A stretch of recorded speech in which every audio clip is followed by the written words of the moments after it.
Hello dear students. तो आइए बेटा, आज के इस वीडियो में हम करते हैं आपका जो क्लास 12th का यूनिट 4 है, electromagnetic induction and alternating current. इसमें जो आपका चैप्टर 6 है उसका क्वेश्चन नंबर 2 हम स्टार्ट करते हैं एनसीईआरटी का।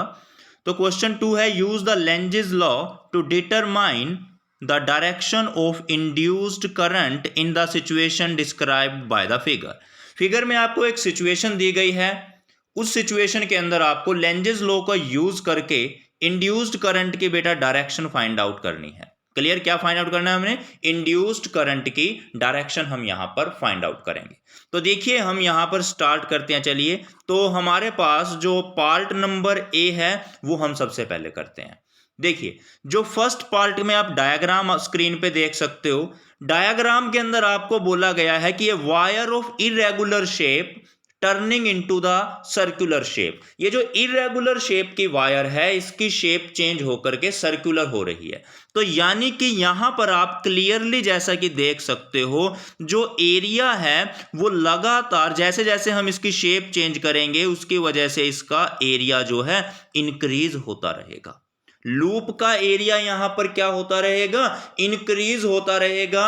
और जिसकी वजह से इसके थ्रू जो मैग्नेटिक फील्ड की लाइन है वो इंक्रीज हो जाएंगी। देखो, जैसे इसकी शेप सर्कुलर हो जाएगी, ये जो क्रॉस लाइन है, ये जो क्रॉस बनाए गए हैं यहां पर, देखो ये वाले जो क्रॉस है सर है, तो ये क्या रिप्रेजेंट करता है? मैग्नेटिक फील्ड की लाइन जो कि परपेंडिकुलर है डायरेक्टली डाउनवर्ड, नीचे की तरफ है मैग्नेटिक फील्ड की लाइन। क्रॉस का मतलब क्या है? मैग्नेटिक फील्ड की लाइन है, डाउनवर्ड है और perpendicular to the plane of the paper है। क्लियर है? अब देखिए, जैसे जैसे जैसे मैग्नेटिक एरिया इंक्रीज हो रहा है तो जो मैग्नेटिक फ्लक्स है इस लूप के थ्रू ये भी हमारा क्या हो रहा है बेटा? ये भी इंक्रीज कर रहा है। It is also increasing. Clear? ये तो आपको समझ में आ गया होगा। एरिया इंक्रीज हो रहा है तो मैग्नेटिक फ्लक्स भी इंक्रीज हो रहा है। तो जब भी मैग्नेटिक फ्लक्स इंक्रीज होता है या डिक्रीज होता है, यानी change in the magnetic flux होता है, तो बेटा यहां पर क्या होगा?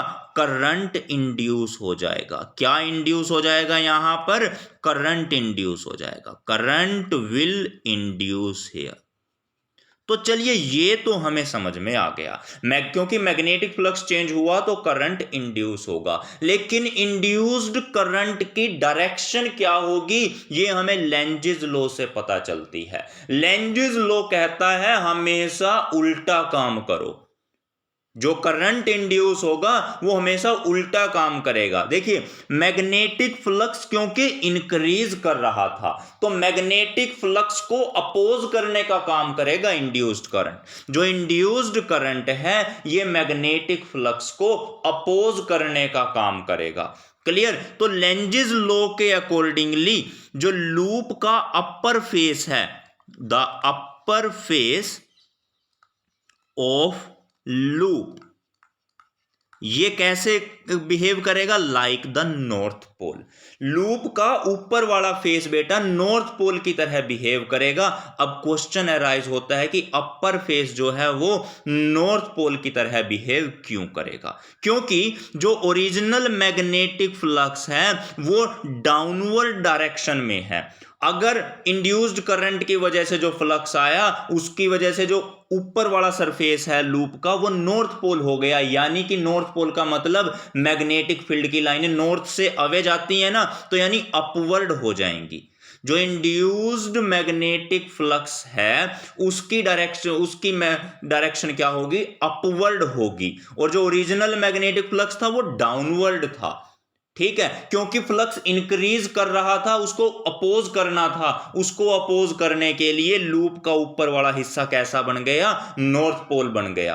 क्लियर? और नॉर्थ पोल का मतलब है बेटा, नॉर्थ पोल जब भी होता है यानी करंट की डायरेक्शन एंटी क्लॉकवाइज डायरेक्शन, यानी कि ऊपर से देखने पे हमें लगेगा कि लूप के अंदर जो करंट है उसकी डायरेक्शन कैसी है बेटा? Anti clockwise. तो एंटी क्लॉकवाइज डायरेक्शन में जो है यहां पर करंट इंड्यूस हो जाएगा। क्लियर। तो जो करंट की डायरेक्शन है, इंड्यूस्ड करंट की डायरेक्शन, वो कैसी रहेगी, एंटी क्लॉकवाइज। तो इंड्यूस्ड करंट की डायरेक्शन यहां पर रहेगी एंटी क्लॉकवाइज। अब एंटी क्लॉकवाइज डायरेक्शन कौन सी है, देखिए घड़ी के उल्टी डायरेक्शन में जो चलती है। अब लूप के अंदर आप, जैसा कि आपको यहां पर एक लूप दिख रही होगी, तो पहले ए आएगा, ए से डी, डी से सी, सी से बी और बी से फिर ए की तरफ। क्लियर। तो आप यहां पर लिख दोगे ए डी सी बी ए, ये जो है हमारी लूप में करंट की डायरेक्शन रहेगी। क्लियर है बेटा, आई होप आपको ये समझ में आया होगा। तो चलिए अब देखते हैं हम सेकंड पार्ट। सेकंड पार्ट हमारा क्या है कि a circular loop being डीफॉर्म्ड into a narrow straight wire, कि जो एक सर्कुलर लूप है उसको हम एक स्ट्रेट वायर में कन्वर्ट कर रहे हैं। ये देखिए आपको एक, अभी मैं नेक्स्ट आगे एक डायग्राम दिखाता हूं जो सेकंड पार्ट है।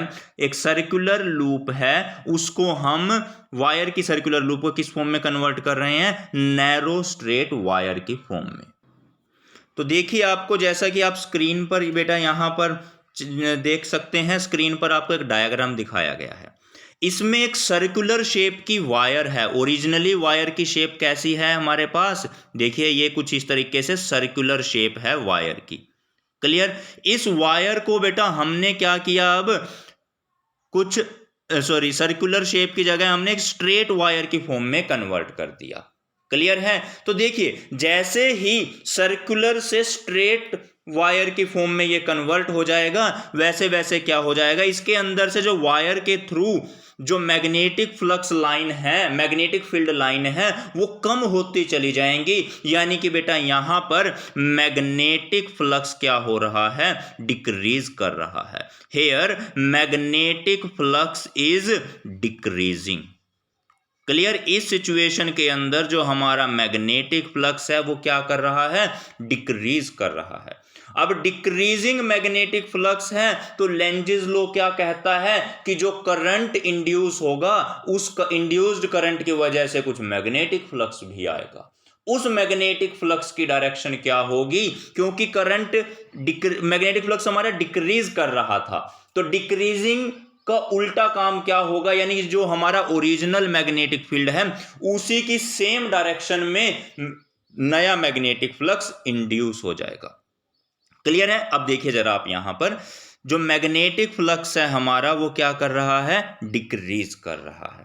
ठीक है। अब ये डॉट लाइंस का मतलब क्या है, यहां पर जो डॉट बनाए गए हैं कि जो मैग्नेटिक फ्लक्स है उसकी डायरेक्शन अपवर्ड है to the plane of the paper. Dot का मतलब क्या है, magnetic flux is upward to the plane of the paper, कि जो हमारा मैग्नेटिक फ्लक्स है वो प्लेन ऑफ पेपर के ऊपर की तरफ उसकी डायरेक्शन है। क्लियर। तो क्योंकि यहां पर मैग्नेटिक फ्लक्स बेटा डिक्रीज हो रहा था, तो लेंजेस, जब भी मैग्नेटिक फ्लक्स चेंज होता है तो इसका मतलब यहां पर करंट इंड्यूस होगा। क्या इंड्यूस होगा, करंट इंड्यूस होगा। अब हमें फाइंड करनी है इंड्यूस्ड करंट की डायरेक्शन। तो जो डायरेक्शन है इंड्यूस्ड करंट की, पहले तो ये देखिए इंड्यूस्ड करंट की डायरेक्शन कैसी होगी, वो हम लेंजेस लॉ से निकाल लेंगे। क्योंकि शुरू में मैग्नेटिक फ्लक्स डिक्रीज हो रहा है, तो लेंजेस लॉ की वजह से जो मैग्नेटिक फ्लक्स इंड्यूस होगा वो ओरिजिनल मैग्नेटिक फील्ड को फेवर करेगा ताकि वो डिक्रीज ना हो। ठीक। तो यानी कि बेटा वही जो अपर फेस है लूप का वो नॉर्थ पोल की तरह काम करेगा। The upper face of the loop will become like a north pole. ऊपर वाला फेस बेटा कैसे बिहेव करेगा, एक नॉर्थ पोल की तरह बिहेव करेगा। नॉर्थ पोल होने का मतलब कि जो करंट की डायरेक्शन है, डायरेक्शन ऑफ द करंट, वो क्या हो जाएगी, एंटी क्लॉकवाइज हो जाएगी। डायरेक्शन ऑफ द करंट क्या हो जाएगी, एंटी क्लॉकवाइज। अब एंटी क्लॉकवाइज डायरेक्शन क्या बनती है, ए डैश से डी डैश, डी डैश से सी डैश और सी डैश से बी डैश, ये जो है एंटी क्लॉकवाइज डायरेक्शन बनती है हमारी। क्लियर। क्योंकि देखिए ओरिजिनल मैग्नेटिक फ्लक्स बाहर की तरफ था, आउटवर्ड था प्लेन ऑफ द पेपर, तो जो इंड्यूस्ड फ्लक्स, लेकिन अब क्योंकि फ्लक्स लगातार घटता जा रहा है तो जो इंड्यूस्ड फ्लक्स होगा वो घटने का अपोजिट काम करेगा, मतलब मैग्नेटिक फ्लक्स को घटने से रोकेगा, डिक्रीज होने से रोकेगा। कैसे रोकेगा? वो खुद का जो मैग्नेटिक फ्लक्स इंड्यूस हुआ है ना, वो भी सेम डायरेक्शन में हो जाएगा। पहले ही मैग्नेटिक फ्लक्स ऊपर की ओर था, तो अब नया मैग्नेटिक फ्लक्स आएगा, वो भी ऊपर की तरफ आ जाएगा। ऊपर की तरफ कब आएगा? जब अपर सरफेस नॉर्थ पोल की तरह बिहेव करेगा, और नॉर्थ का मतलब होता है एंटी क्लॉकवाइज डायरेक्शन। क्लियर है बेटा? आई होप आपको ये समझ में आया होगा। अगर आपको ना समझ में आए कुछ भी तो कमेंट करके आप मुझसे पूछ सकते हैं। मिलते हैं नेक्स्ट क्वेश्चन के साथ नेक्स्ट वीडियो में, तब तक के लिए bye bye, thank you and have a nice day.